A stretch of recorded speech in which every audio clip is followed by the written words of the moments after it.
നിങ്ങൾക്ക് കാലിലെ മുട്ടിൽ തേയ്മാനമുണ്ടെന്ന് കണ്ടുപിടിച്ചു. വേദന സഹിക്കാൻ തുടങ്ങിയിട്ടാണെങ്കിൽ കുറേ വർഷങ്ങളായി. ഇപ്പം നിങ്ങൾ കാണിക്കുന്ന എല്ലാ ഡോക്ടർമാരും പറയുന്നത് സർജറി ചെയ്യണം, ജോയിൻറ്റ് റീപ്ലേസ്മെൻറ്റ് സർജറി അത്യാവശ്യമാണെന്നാണ്. ഹായ് ഫ്രണ്ട്സ്, ഞാൻ ഡോക്ടർ പ്രസൂൺ. നിങ്ങൾക്കും ഓസ്റ്റിയോആർത്രൈറ്റിസ് അല്ലെങ്കിൽ മുട്ടിൻ്റെ തേയ്മാനം ഉണ്ടെങ്കിൽ സർജറി അല്ലാതെ മറ്റെന്തെങ്കിലും കാര്യങ്ങൾ നിങ്ങൾക്ക് ട്രൈ ചെയ്യാൻ പറ്റുമില്ലേ?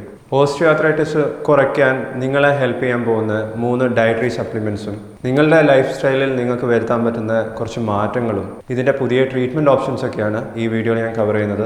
So welcome back to Dr Foodie. നമുക്ക് തുടങ്ങാം. ആദ്യമായി നമുക്ക് ഓസ്റ്റിയോആർത്രൈറ്റിസ് എന്താണെന്ന് നോക്കാം. ജോയിൻസിനെ ബാധിക്കുന്ന ഒരു തരത്തിലുള്ള ഡീജനറേറ്റീവ് കണ്ടീഷനാണ് ഓസ്റ്റിയോആർത്രൈറ്റിസ് എന്ന് പറഞ്ഞാൽ. ഇവിടെ ഡീജനറേഷൻ നടക്കുന്നത് പ്രധാനമായിട്ടും കാർട്ടിലേജിലാണ്.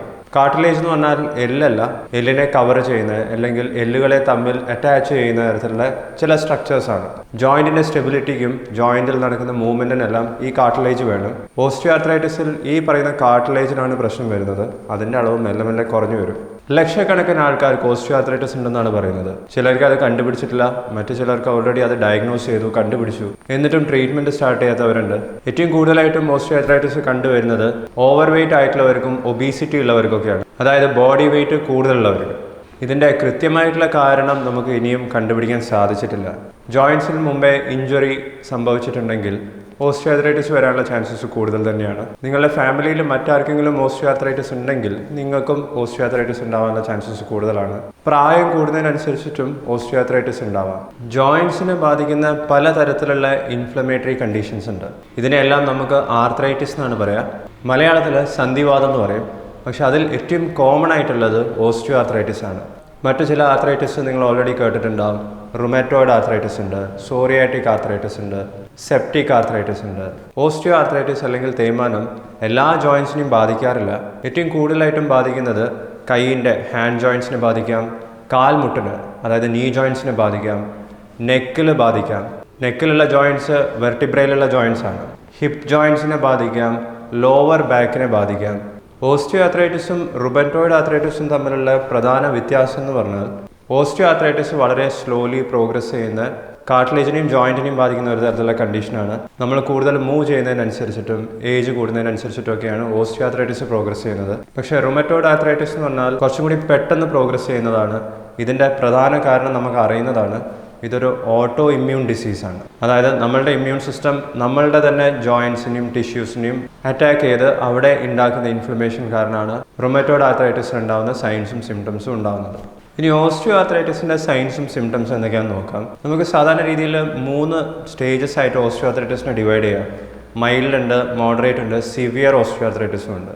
മൈൽഡ് ഓസ്റ്റിയോആർത്രൈറ്റിസിൽ സാധാരണ രീതിയിൽ സിംറ്റംസ് ഒന്നും അനുഭവപ്പെടാറില്ല.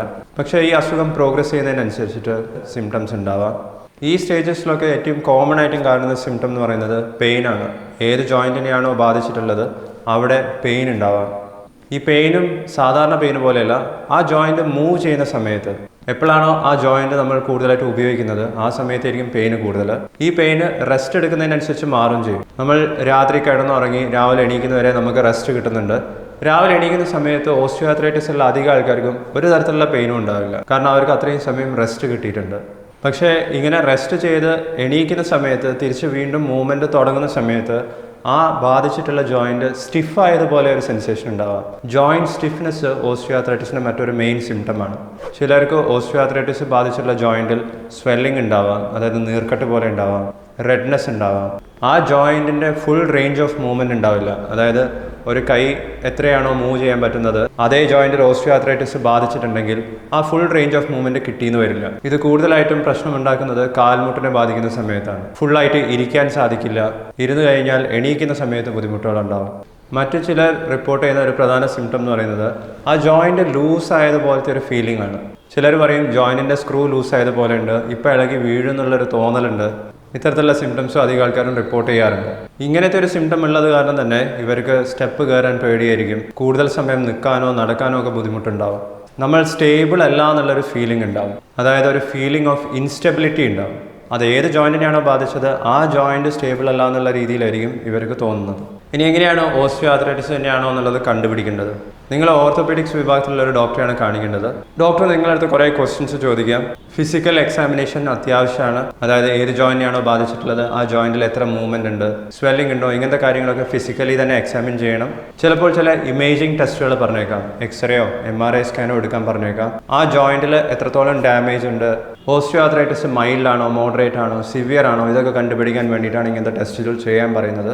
ഓസ്റ്റിയോ ആർത്രൈറ്റിസിൻ്റെ മറ്റെന്തെങ്കിലും കാരണങ്ങൾ ഉണ്ടോ എന്ന് കണ്ടുപിടിക്കാനും ചില തരത്തിലുള്ള ടെസ്റ്റുകൾ നിങ്ങളുടെ ഡോക്ടർ ചെയ്യാൻ പറഞ്ഞേക്കാം. കെൽഗ്രൻ ലോറൻസ് സ്കെയിൽ ഉപയോഗിച്ചിട്ട് നമുക്ക് ഓസ്റ്റിയോ ആർത്രൈറ്റിസ് മൈൽഡ് ആണോ സിവിയർ ആണോ എന്നുള്ള കാര്യം കണ്ടുപിടിക്കാവുന്നതാണ്. ഈ സ്കെയിൽ പ്രകാരം 0 എന്ന് പറയുന്നത് ഓസ്റ്റിയോ ആർത്രൈറ്റിസ് ഇല്ല എന്നാണ്. 4 സ്കെയിലിൽ വരുന്നതെങ്കിൽ അത് സിവിയർ ഓസ്റ്റിയോ ആർത്രൈറ്റിസ് ആണ്. ഓസ്റ്റിയോ ആർത്രൈറ്റിസിനെ കുറിച്ച് ഇതിനു മുമ്പേ ഞാൻ മറ്റൊരു വീഡിയോ പബ്ലിഷ് ചെയ്തിട്ടുണ്ട്. നിങ്ങൾക്ക് ഓസ്റ്റിയോ ആർത്രൈറ്റിസിനെ കുറിച്ച് കൂടുതൽ അറിയാൻ താല്പര്യമുണ്ടെങ്കിൽ ആ വീഡിയോ തീർച്ചയായിട്ടും കാണുക. ലിങ്ക് ലൈക്ക് ബട്ടൻ്റെ താഴെയുണ്ട്. ഇനി നിങ്ങൾക്ക് ഓസ്റ്റിയോ ആർത്രൈറ്റിസ് ആണെന്ന് കണ്ടുപിടിച്ച് കഴിഞ്ഞാൽ നിങ്ങൾക്ക് വീട്ടിൽ നിന്ന് തന്നെ എന്തൊക്കെ കാര്യങ്ങൾ ചെയ്യാൻ പറ്റുമെന്ന് പറയാം.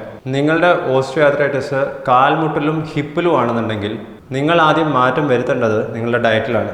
നിങ്ങളുടെ ഡയറ്റിൽ ഓൾറെഡി കാലറീസ് കൂടുതലാണ്, കാർബോഹൈഡ്രേറ്റ്സ് കൂടുതലാണ്.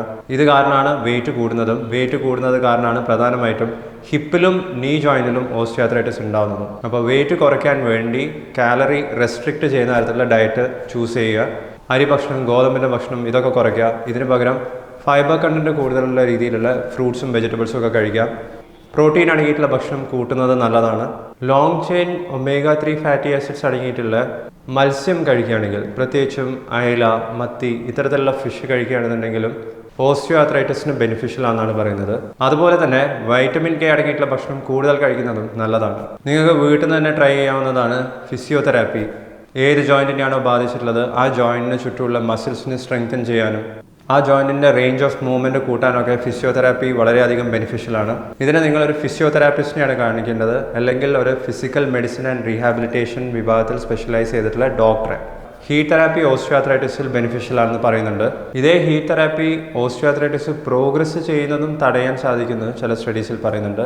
പക്ഷേ എവിഡൻസ് കുറവാണ്. ഫിസിക്കൽ എക്സസൈസും ഓസ്റ്റിയോ ആർത്രൈറ്റിസ് പ്രോഗ്രസ് ചെയ്യുന്നത് സ്റ്റോപ്പ് ചെയ്യും എന്ന് പറയുന്നുണ്ട്. എല്ലാ തരത്തിലുള്ള ഫിസിക്കൽ എക്സസൈസും നിങ്ങൾക്ക് ചെയ്യാവുന്നതാണ്. എയറോബിക് എക്സസൈസസ് നല്ലതാണ്, റെസിസ്റ്റൻസ് ട്രെയിനിങ് നല്ലതാണ്, സ്വന്തം ബോഡി വെയിറ്റ് ഉപയോഗിച്ച് ചെയ്യുന്ന ബോഡി വെയിറ്റ് എക്സസൈസസ് നല്ലതാണ്, അക്വാറ്റിക് എക്സസൈസസ് നല്ലതാണ്.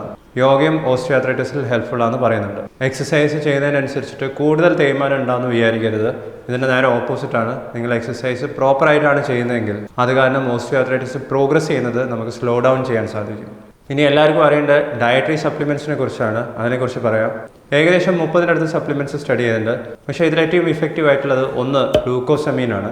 സപ്ലിമെൻ്റ് രൂപത്തിലുള്ള ഗ്ലൂക്കോസമീൻ സാധാരണ ഉണ്ടാക്കുന്നത് ഷെൽ ഫിഷിൻ്റെ ഷെല്ല് ഉപയോഗിച്ചിട്ടാണ്. ഇത് ഉപയോഗിക്കുന്നതിനനുസരിച്ചിട്ട് ഓസ്റ്റിയോ ആർത്രൈറ്റിസിൽ ഉണ്ടാകുന്ന കാർട്ടിലേജിൻ്റെ ഡീജനറേഷൻ കുറയ്ക്കാൻ പറ്റുന്നു, ഓസ്റ്റിയോ ആർത്രൈറ്റിസിൻ്റെ സിംറ്റംസ് കുറയ്ക്കാൻ പറ്റുന്നു. പ്രത്യേകിച്ചും നീ ഓസ്റ്റിയോ ആർത്രൈറ്റിസിലൊക്കെ വളരെയധികം ബെനിഫിഷ്യലാണ് കണ്ടുപിടിച്ചിട്ടുണ്ട്.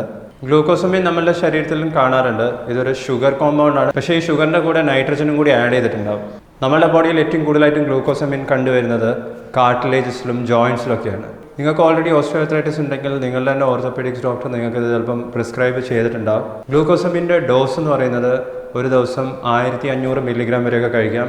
500 മില്ലിഗ്രാം 3 നേരമായിട്ട് ഡിവൈഡ് ചെയ്ത് കഴിക്കുന്നതാണ് നല്ലത്. ഭക്ഷണത്തിൻ്റെ കൂടെ കഴിക്കാവുന്നതാണ്. ഇതിൻ്റെ ഡോസ് കൂട്ടുന്നതിനനുസരിച്ച് കൂടുതൽ ബെനിഫിറ്റ് ഉണ്ടെന്നും പറയുന്നുണ്ട്. പക്ഷേ സാധാരണ രീതിയിൽ ഒരു ദിവസം 2000 മില്ലിഗ്രാമിൻ്റെ മുകളിലേക്കൊന്നും അധികം ആൾക്കാർക്കും കഴിക്കേണ്ട ആവശ്യം ഉണ്ടാവാറില്ല. ഓസ്റ്റിയോ ആർത്രൈറ്റിസിൽ ഉപയോഗിക്കാൻ പറ്റുന്ന രണ്ടാമത്തെ സപ്ലിമെൻറ്റ് കോൺഡ്രോയിറ്റിൻ ആണ്. ഇതും നമ്മളുടെ ബോഡിയിൽ തന്നെ നാച്ചുറലി ഒക്കർ ചെയ്യുന്ന ഗ്ലൈക്കോസെമിനോ ഗ്ലൈക്കാൻ വിഭാഗത്തിൽ പെടുന്ന ഒരു കോമ്പൗണ്ടാണ്. ഇതും നമ്മുടെ ബോഡിയിൽ ഏറ്റവും കൂടുതലായും കണ്ടുവരുന്നത് കാർട്ടിലേജിലും ജോയിൻസിലും ഒക്കെയാണ്. ജോയിൻറ്റ് പെയിൻ കുറയ്ക്കാനും കാർട്ടിലേജിൻ്റെ ഡീജനറേഷൻ കുറയ്ക്കാൻ ഗ്ലൂക്കോസമീൻ പോലെ തന്നെ കോൺഡ്രോയിറ്റിനും ആക്ഷൻ ഉണ്ടെന്നാണ് പറയുന്നത്. ഇനി കോൺഡ്രോയിറ്റിൻ്റെ ഡോസേജിനെ കുറിച്ച് പറയാം. ഒരു ദിവസം 800 മുതൽ 1200 മില്ലിഗ്രാം വരെയൊക്കെ കഴിക്കാവുന്നതാണ്. കോൺഡ്രോയിറ്റിൻ സൾഫേറ്റ് ആണ് ഏറ്റവും കോമൺലി അവൈലബിൾ ആയിട്ടുള്ള ഫോം എന്ന് പറയുന്നത്. ഇതൊരു സിംഗിൾ ഡോസ് ആയിട്ടോ ഇല്ലെങ്കിൽ 300 മുതൽ 400 മില്ലിഗ്രാമിൻ്റെ 2-3 ഡിവൈഡഡ് ഡോസസ് ആയിട്ടും കഴിക്കാവുന്നതാണ്. മൂന്നാമത്തെ ഓസ്റ്റിയോ ആർത്രൈറ്റിസിൽ ഉപയോഗിക്കുന്ന സപ്ലിമെൻറ്റ് L-കാർണിറ്റിൻ ആണ്. L-കാർണിറ്റിൻ ഏറ്റവും പോപ്പുലർ ആയിട്ടുള്ളത് ഒരു പ്രീ വർക്കൗട്ട് സപ്ലിമെൻറ്റിൻ്റെ രൂപത്തിലാണ്. ഒരു ദിവസം 2000 മില്ലിഗ്രാം വരെയൊക്കെ കഴിക്കാവുന്നതാണ്. L-കാർണിറ്റിനെ കുറിച്ച് ഞാൻ സെപ്പറേറ്റ് ഒരു വീഡിയോ തന്നെ ചെയ്തിട്ടുണ്ട്.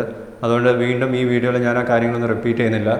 എൽകാർണിറ്റിൻ വീഡിയോയുടെ ലിങ്ക് നിങ്ങൾക്ക് കാർഡ്സിലും ലൈക്ക് ബട്ടണിന് താഴെ കാണാം. 4ാമത്തെ സപ്ലിമെന്റ് ഒരു ബയോആക്റ്റീവ് കോമ്പൗണ്ട് ആണ്. ഇതിന്റെ പേര് പൈക്നോജിനോൾ എന്നാണ്. 5ാമത്തെ ഏറ്റവും കോമൺലി ഉപയോഗിക്കുന്ന സപ്ലിമെന്റ് ഒന്ന് കർക്യുമിൻ ആണ്. കർക്യുമിൻ ടർമറിക്കിൽ വരുന്ന ഒരു ബയോആക്റ്റീവ് കോമ്പൗണ്ട് ആണ്. അതായത് നമ്മളുടെ മഞ്ഞളിലുള്ള ഒരു കോമ്പൗണ്ടാണ് കർക്യുമിൻ എന്ന് പറയുന്നത്. നിങ്ങൾ ഈ പറഞ്ഞ ലൈഫ് സ്റ്റൈൽ ചേഞ്ചസ് ഒക്കെ ചെയ്തു, സപ്ലിമെൻറ്റ്സ് ഒക്കെ കഴിച്ചിട്ടും നിങ്ങൾക്ക് മാറ്റങ്ങളൊന്നും വരുന്നില്ല, നിങ്ങളുടെ ഓസ്റ്റിയോആർത്രൈറ്റിസ് മെല്ലെ പ്രോഗ്രസ് ചെയ്ത് സിവിയർ ഓസ്റ്റിയോആർത്രൈറ്റിസ് ആയിട്ടുണ്ടെങ്കിൽ പിന്നീട് മെഡിക്കൽ ട്രീറ്റ്മെൻറ്റ് തന്നെയാണ് നല്ലത്.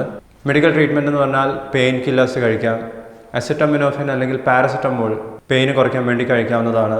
വേദന കുറയ്ക്കുന്ന ടോപ്പിക്കൽ ക്രീമുകൾ ഉപയോഗിക്കാവുന്നതാണ്. ഇതിലൊന്നും പെയിൻ റിലീഫ് കിട്ടുന്നില്ല എന്നുണ്ടെങ്കിൽ non steroidal anti inflammatory drugs ഉപയോഗിക്കാം. ഇതൊക്കെ പക്ഷേ പ്രിസ്ക്രിപ്ഷൻ ഡ്രഗ്സ് ആണ്. ഇതിൻ്റെ എക്സാമ്പിൾസ് ആണ് ഡൈക്ലോഫിനാക്, അസെക്ലോഫിനാക്, ഐബ്യൂപ്രൂഫൻ, നാപ്രോക്സിൻ. ഇത്തരത്തിലുള്ള മരുന്നിനൊക്കെ അതിൻ്റേതായിട്ടുള്ള സൈഡ് എഫക്ട്സും ഉണ്ടാവും. ഇതിൻ്റെ അടുത്ത സ്റ്റേജിൽ ഉപയോഗിക്കാവുന്നതാണ് വീക്ക് ആയിട്ടുള്ള ഓപ്പിയോയിഡ് വിഭാഗത്തിൽപ്പെടുന്ന മരുന്നുകൾ. ഇതിൻ്റെ എക്സാമ്പിളാണ് ട്രെമഡോൾ. ചില സിറ്റുവേഷനിൽ ജോയിൻറ്റിൽ സ്റ്റീറോയിഡ് ഇഞ്ചക്ഷൻ ഉപയോഗിക്കാവുന്നതാണ്. 3 മുതൽ 6 മാസത്തേക്ക് സിംറ്റം റിലീഫിന് ഇത് വളരെ ഇഫക്റ്റീവ് ആയിട്ടുള്ള ഒരു ട്രീറ്റ്മെൻറ്റ് ഓപ്ഷനാണ്. ഇതിലൊന്നും കൺട്രോൾ ആവുന്നില്ലെങ്കിലാണ് ജോയിൻറ്റ് റീപ്ലേസ്മെൻറ്റിലേക്ക് പോകേണ്ടത്. അല്ലെങ്കിൽ മോഡറേറ്റ് അല്ലെങ്കിൽ സിവിയർ ഓസ്റ്റിയോആർത്രൈറ്റിസ് ഉണ്ടെന്നുള്ളത് MRI ഉപയോഗിച്ചിട്ട് കൃത്യമായിട്ടും കാണാൻ സാധിക്കണം. ജോയിൻറ്റ് റീപ്ലേസ്മെൻറ്റ് സർജറി ഏറ്റവും കൂടുതലായിട്ടും ബെനിഫിഷ്യൽ ആവുന്നത് യങ്സ്റ്റേഴ്സിനാണ്. 70s-ഉം 80s ഉള്ളവർക്കൊക്കെ ജോയിൻറ്റ് റീപ്ലേസ്മെൻറ്റ് സർജറി ചെയ്യുന്നത് അധികം അഡ്വൈസബിൾ അല്ല. സർജറി ചെയ്യണോ വേണ്ടേ എന്നുള്ള തീരുമാനം എടുക്കുന്നതിന് മുമ്പേ നിങ്ങൾ മിനിമം 3 ഓർത്തോപീഡിക്സ് ഡോക്ടേഴ്സിൻ്റെ അടുത്ത് ഒപ്പീനിയൻ എടുക്കണം. അതിനുവേണ്ടി നിങ്ങൾക്ക് ഓൺലൈൻ കൺസൾട്ടേഷൻസ് എടുക്കാവുന്നതാണ്. ഡോഫോഡി അത്തരത്തിലുള്ള ഒരു ഓൺലൈൻ ഡോക്ടർ കൺസൾട്ടേഷൻ പ്ലാറ്റ്ഫോമാണ്. കേരളത്തിൽ എക്സ്പീരിയൻസ്ഡ് ആയിട്ടുള്ള കുറേ ഓർത്തോപീഡിക് ഡോക്ടേഴ്സിനെ നിങ്ങൾക്ക് ഡോഫോഡിയിൽ കാണാവുന്നതാണ്. ഇവരുമായിട്ടുള്ള കൺസൾട്ടേഷൻ ഓൺലൈൻ തന്നെ ബുക്ക് ചെയ്യാം. നിങ്ങൾ 3 ഡോക്ടേഴ്സിനെ കാണിച്ചു 3 പേരും സർജറി ചെയ്യണമെന്ന് പറയുകയാണെന്നുണ്ടെങ്കിൽ ചിലപ്പോൾ നിങ്ങളുടെ സിറ്റുവേഷനിൽ സർജറി ചെയ്യുന്നത് തന്നെയായിരിക്കും നല്ലത്. നേരെ മറിച്ച് 3 ഡോക്ടേഴ്സിനെ കണ്ട് അതിൽ ഒരു ഡോക്ടർ മാത്രമാണ് സർജറി ചെയ്യാൻ പറഞ്ഞത്, ബാക്കിയുള്ള 2 പേര് സർജറി ചെയ്യേണ്ടെന്നാണ് പറഞ്ഞിട്ടുണ്ടെങ്കിൽ നിങ്ങൾക്ക് സർജറി ഒഴിച്ചിട്ടുള്ള ബാക്കി എല്ലാ ട്രീറ്റ്മെൻറ്റ് ഓപ്ഷൻസും ചെയ്യാവുന്നതാണ്. ഡോഫോഡിൻ്റെ ലിങ്കും നിങ്ങൾക്ക് ലൈക്ക് ബട്ടണിന് താഴെ കാണാവുന്നതാണ്. നിങ്ങൾക്ക് ഇനി ഓസ്റ്റിയോആർത്രൈറ്റിസിനെ കുറിച്ച് കൂടുതൽ എന്താണ് അറിയാൻ താല്പര്യമുള്ളത്, നിങ്ങളുടെ ക്വസ്റ്റ്യൻസ് ഒക്കെ കമൻറ്റ് ബോക്സിൽ രേഖപ്പെടുത്തിയാൽ മതി. ഞാൻ അതിനെക്കുറിച്ച് വീണ്ടും അടുത്ത വീഡിയോ ചെയ്യാൻ ശ്രമിക്കുന്നതായിരിക്കും. ഒരാളുടെ ഹൈറ്റ് കൂട്ടുന്നതിനെ കുറിച്ചോ അല്ലെങ്കിൽ ബോൺ ഹെൽത്തിനെ കുറിച്ച് കൂടുതൽ കാര്യങ്ങൾ അറിയാൻ താല്പര്യമുണ്ടെങ്കിൽ ഈ പ്ലേലിസ്റ്റിലുള്ള വീഡിയോസ് കാണുക. ഈ വീഡിയോ നിങ്ങൾക്ക് ഇഷ്ടപ്പെട്ടിട്ടുണ്ടെങ്കിൽ ലൈക്ക് ചെയ്യുക. ഈ വീഡിയോ കണ്ടതിന് നന്ദി. Thank you for subscribing. ഞാൻ നിങ്ങൾ അടുത്ത വീഡിയോയിൽ കാണാം. ബൈ.